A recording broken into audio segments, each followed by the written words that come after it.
Nag-message na si ate na nasa bus na siya. Yun ang gumising sa akin ng hapong yun.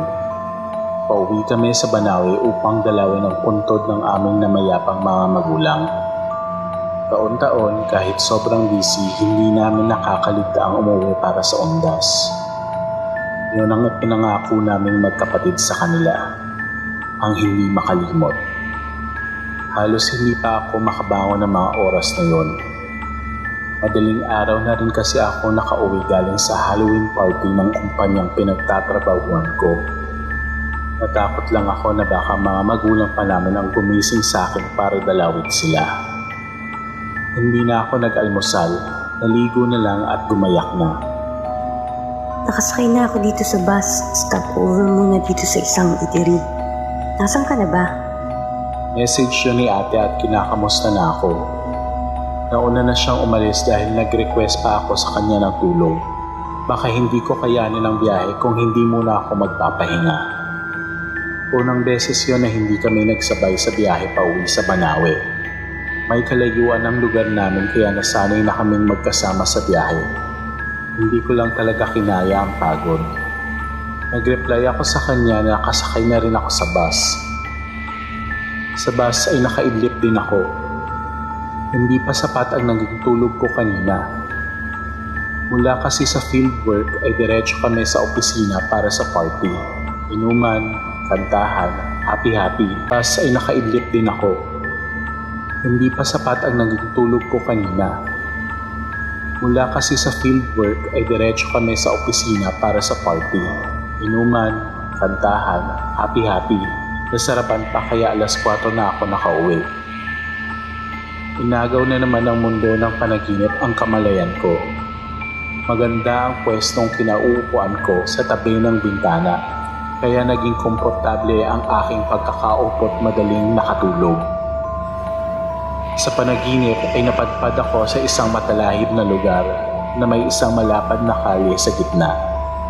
Nagtataka akong naglakad-lakad at naghanap ng taong mapagtatanungan o kahit anong nilalang doon na nabubuhay. Umiikot sa isip ko ang maraming katanungan. Hindi sumagi sa akin na nanaginip lang ako. Nagpatuloy ako sa paglalakad. At mula sa di kalayuan ay dalawang anino ang aking natanaw. Nagmadali akong lapitan yon. Nang makalapit ay nabigla ako sa aking nakita. Sina inay at itay.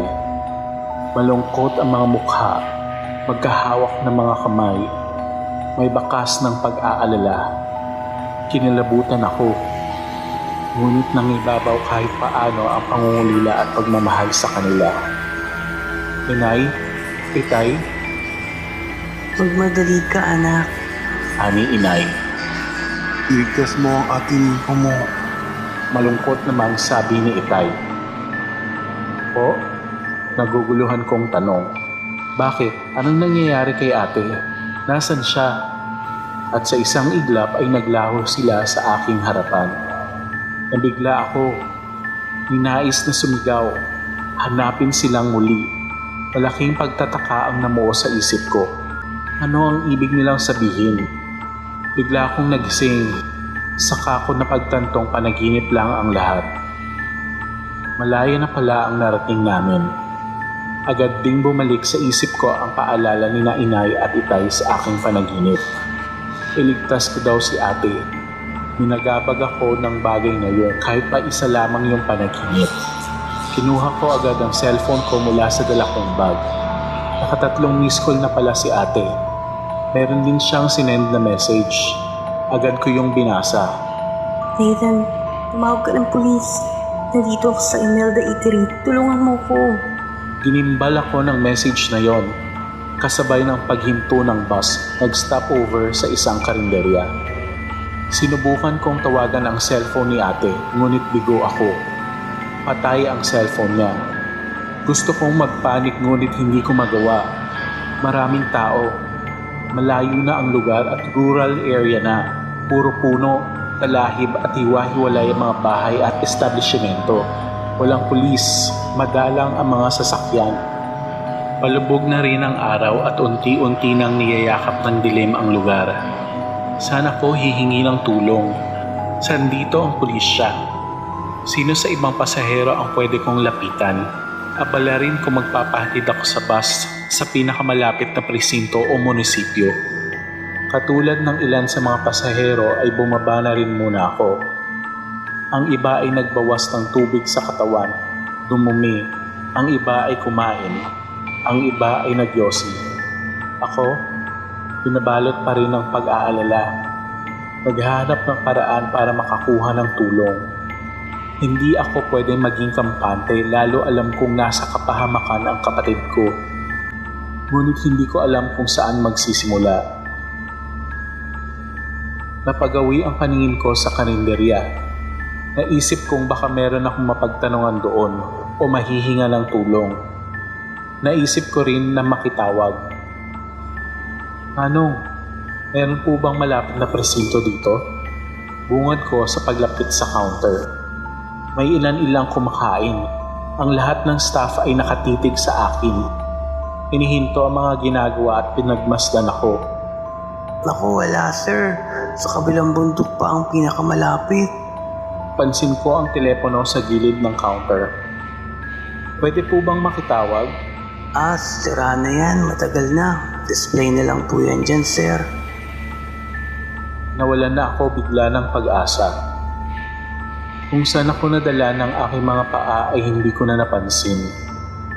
Namalayan ko na lamang na napadpad na pala ako sa likuran ng karinderya, kung saan mayroong palikuran na sa tingin ko'y para sa mga nagtatrabaho doon. Hindi ko alam kung bakit bigla akong nahiwagaan sa bahaging yon. May tila puwersang nagtulak sa akin upang lumapit doon. Sumilip, magmasid. Sa kabila ng pag-aalala, pakiramdam ko'y naroon ang sagot na bumabagabag sa akin. Sumilip ako sa palikuran. May isa pang pinto roon patungo sa tila isang bahagi ng malaking kusina. Walang tao nang bahagya akong sumilip. Nakakalat ng mga karne at panghiwa sa lamesa. Hindi ko alam kung bakit hindi pa ako nakontento. Dinala ako ng aking mga paa papasok. Umalis ka na dito, please. Kasing hina ng bulong ang aking narinig. Tila boses ni ate. Agad akong napalingon sa paligid. Hinanap ang pinagmula ng boses. Hindi ko nagawang magsalita at tawagin ang pangalan niya. Nanatili akong tahimik na naghanap. Ngunit ikinagimbal ko ang aking nakita sa ilalim ng mesa kung saan hinihiwa ang mga karne. Mga putol-putol na bahagi ng katawan ng tao. Napatakip ako ng bibig upang pigilan ang sarili ko na mapasigaw o maduwal dahil sa nakita. Nilukuban na rin ako ng matinding hilakbot. Lalabas na sana ako para tumakas nang mapansin ko ang mga nakasabit sa isang bahagi ng kisame na hindi ko napansin kanina. Mga ulo ng tao. Ang isa ron ay ulo ni Ate Nympha. Naiyak ako. Tila nawala na sa sarili. Napaupo ako sa sahig at pigil sa paghagulgol. Labis kong ikinagimbal ang nakita. Patay na si ate. Kinatay na parang hayop ng kung sinong naroon. I-order na sa labas, kaldereta. Kilala mo bang isa dyan? Boses mula sa aking likuran. Marahil ay ang matador o kusinero ng karinderya na yon. Isang eatery na naghahain ng karne ng tao. Hindi ako lumingon. Nagpatuloy ako sa pag-iyak. Hindi ko alam ang gagawin. Gusto kong tumakas ngunit halos hindi na ako makakilos dahil sa labis na takot, dalamhati at pagkagimbal. Welcome to Imelda Eatery, kung saan sariwa at malinamnam ang mga hinahaing karne. Pagpapatuloy ng lalaking nasa likuran ko. Kasabay ng aking nakikitang mga bangkay ang malungkot na mukha ng pugot na ulo ni Ate Nympha. Ang paalala ni na inay at itay sa panaginip ko. Maging ang pagbulong sa akin kanina ng kaluluwa ni ate upang makaligtas ako ay sabay-sabay at paulit-ulit na umalingaw-ngaw sa aking pandinig. Huli na para makagawa ng paraan upang makaligtas. Huli na para makakilos at makatakas. Isang malakas na paghampas sa ulo ko mula sa kung saan at nawalan na ako ng malay.